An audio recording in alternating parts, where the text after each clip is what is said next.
After playing the first Berserker Khazan for about 10 hours or so, I think I can confidently say, at least in my personal opinion, it is one of my favorite and one of the best Souls-like games that I have ever played since probably Nioh the original and Nioh 2. That doesn't mean there aren't any issues here. However, what this game does well is the things that I personally think a Souls game needs to do to make the game enjoyable.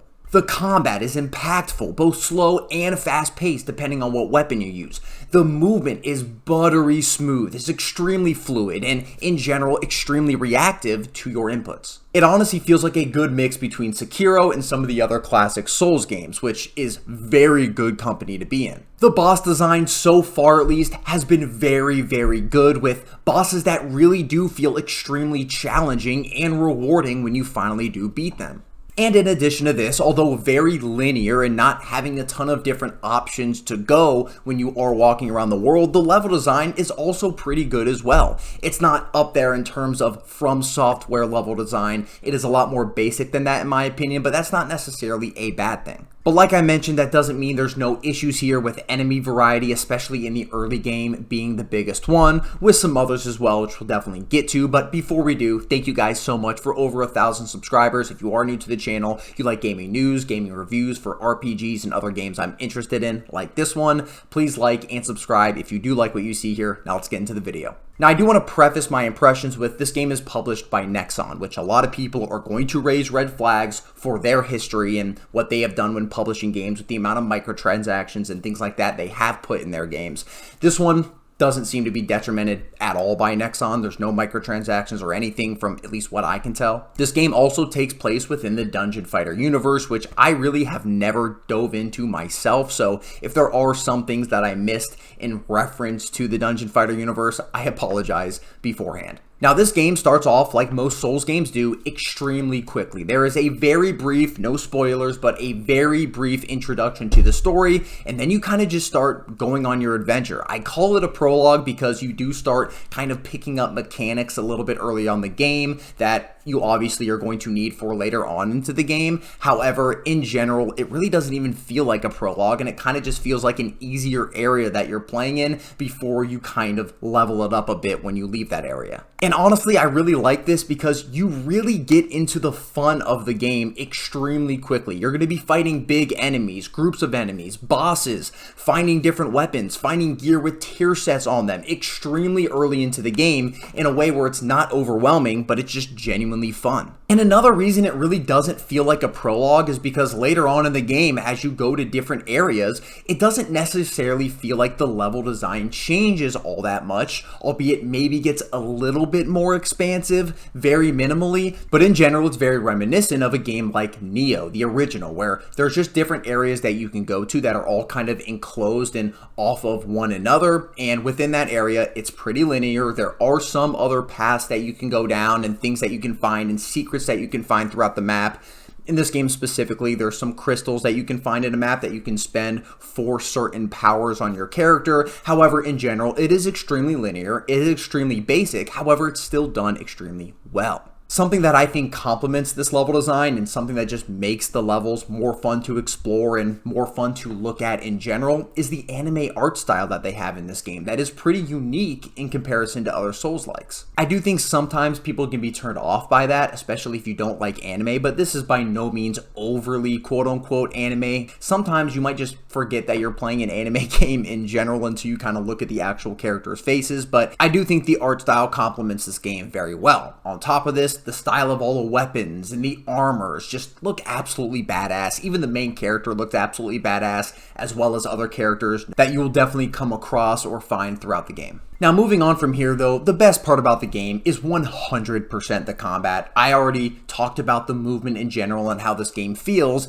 and that is no exception with that extending to the combat as well. I do genuinely think that this is the most fluid and reactive a Souls-like combat system has pretty much ever felt, even in comparison to some of the FromSoft Souls games, which I think is honestly hard to come by. In recent years, they've been getting a lot better, like Lies of P, for example, was phenomenal, but a lot of times these Souls-likes that aren't FromSoft games definitely feel a little bit off. But in addition to the combat feeling good, there is a lot here as well that I just think works super well for this game and works super well for this genre. It doesn't necessarily do a ton of things differently, but what it does very well. You're going to have your parries and you're going to have a block. Obviously, if you block and time it correctly, you're going to be able to parry the enemy. You're going to have your dodge with a perfect dodge as well, and then you're even going to have a counter strike, which works very similar to the counters in Sekiro, for example. And then in terms of actually attacking, you're going to have your light attack, you're going to have your heavy attack, and then you're going to have your charged heavy attack. With this, you're going to have 3 different weapon types as well. You're going to have your dual blades, 1 axe, 1 sword, and those is kind of more for like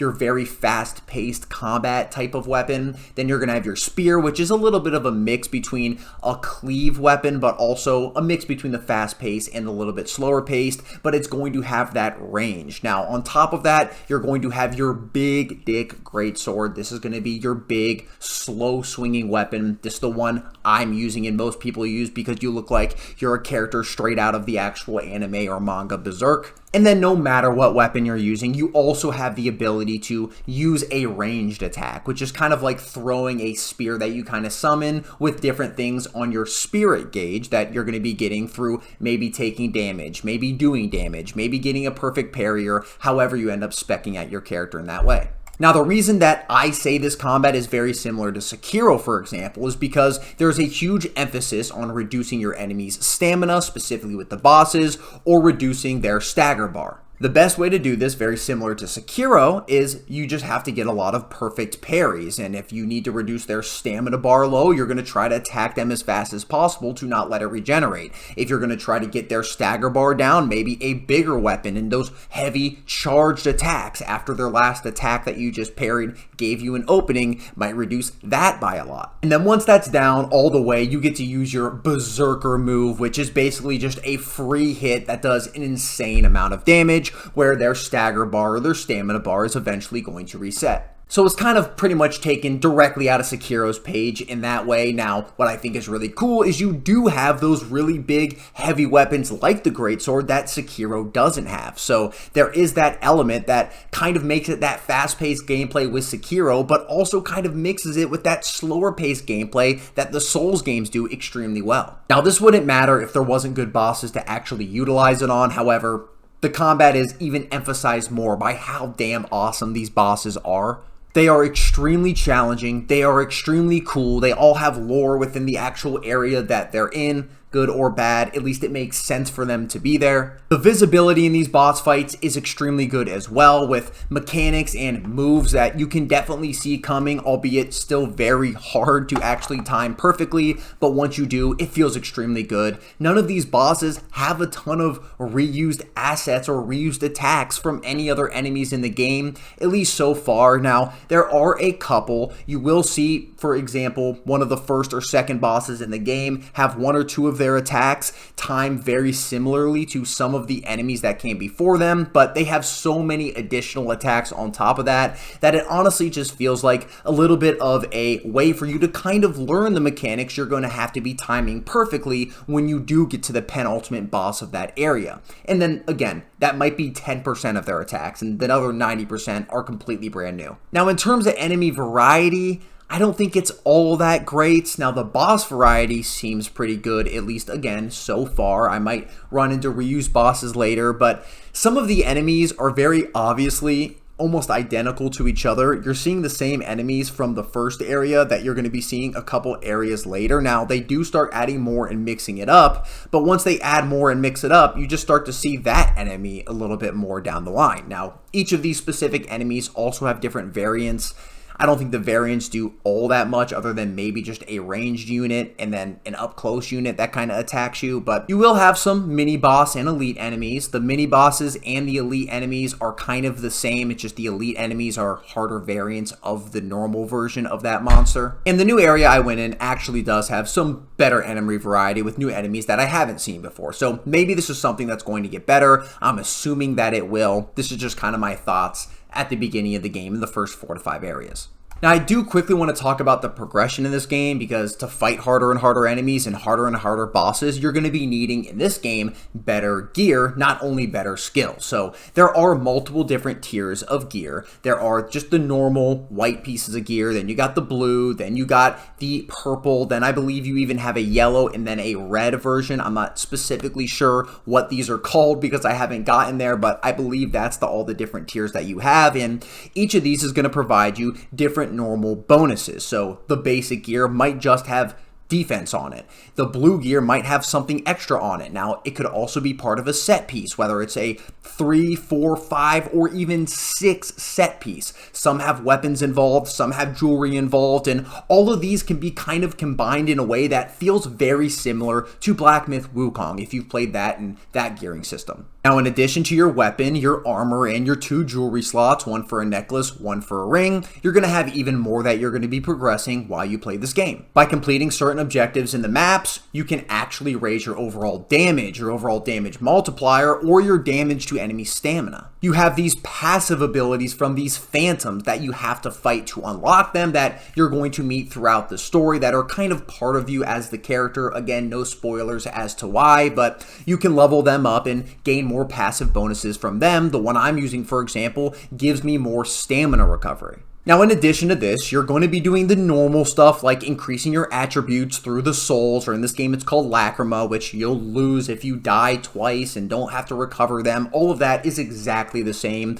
The game loop here is exactly the same as Souls. However, the attributes are a bit different because there's no magic, so there's no intelligence. There's not really agility in this game. I guess there is proficiency, which is going to kind of work a little bit better for those faster weapons and the scaling with those weapons versus the greatsword, which is going to use strength, for example. But in general, strength is going to give you more damage. The vitality or health is going to give you more health. Endurance is going to give you more stamina, maybe stamina recovery. And then proficiency as well as willpower, I believe the only differences here are maybe giving you more recovery, or while you're guarding or while you're dodging, which one's going to actually reduce your stamina more based on how you play, or even doing more damage to enemy stamina. Now, in addition to leveling up your character this way, you're also going to be getting mastery points to level up both passive and active skills on your character based on the weapon you're using, or based on the way that you're playing. For example, I'm pretty much going a heavy attack or charged heavy attack with a greatsword. That is my entire build and what I'm centering it around. So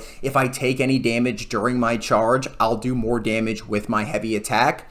Any damage I take is lessened while I'm charging it. I can actually parry while I'm charging my greatsword. I have the charge, or at least the heavy attack, if I charge it, extended as well, so I have more range on that. I have an ability that is actually going to allow me to do damage around me while I'm charging my greatsword too, so I don't get kind of jumped, or just in general, I'm doing more damage to a boss and get a couple extra hits in while I'm charging my greatsword. Now, on top of all of this, I also increased my charging speed right after a charge attack. So I can charge my ability and then immediately go into a greatsword charge, which is extremely useful as well. Now, a couple other things that I've been doing is increasing different things in my tree to make me parry better, or make me be able to react to a parry better. For example, if I get a perfect parry and I press square right after it happens, I immediately get a couple hits in, which is extremely nice for those bosses and just tickling them down in damage over and over until you finally get to the point where you can beat them. And really, whatever build you want to go down versus how you like to play the game and what's working for you,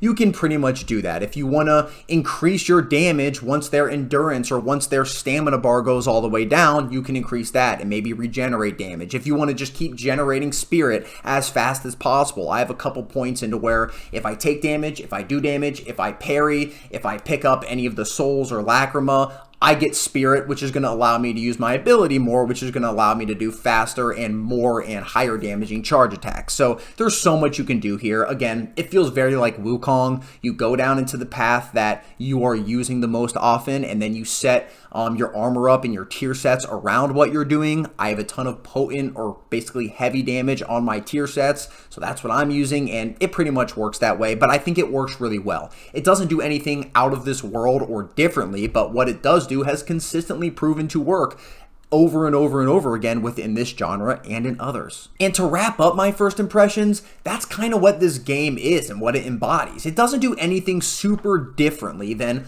all of the other Souls games out there. It kind of blends a mix between all of them, and it just does it extremely well. The combat is done very well. The level design is done pretty well. The bosses and the boss design is done very well. The art style and the way it looks is done very well. It runs buttery smooth. I've had no bugs and no performance issues at all. And while the first Berserker Khazan is nowhere near as groundbreaking as like playing Elden Ring for the first time or Sekiro, for example, it absolutely is a Souls-like. If you are a fan of the genre, you have to play. I would love to hear down below in the comments, have you guys played this game so far? And if you have, what do you feel about it? Are you kind of in agreement with me on my opinions here? Or do you have something else that you feel about this game that you would like to share? Would love to have a discussion about that down below. If you are new to the channel, please like and subscribe if you liked what you see here. For my returning viewers, thank you guys so much for your support, and I'll see you in the next one. Peace!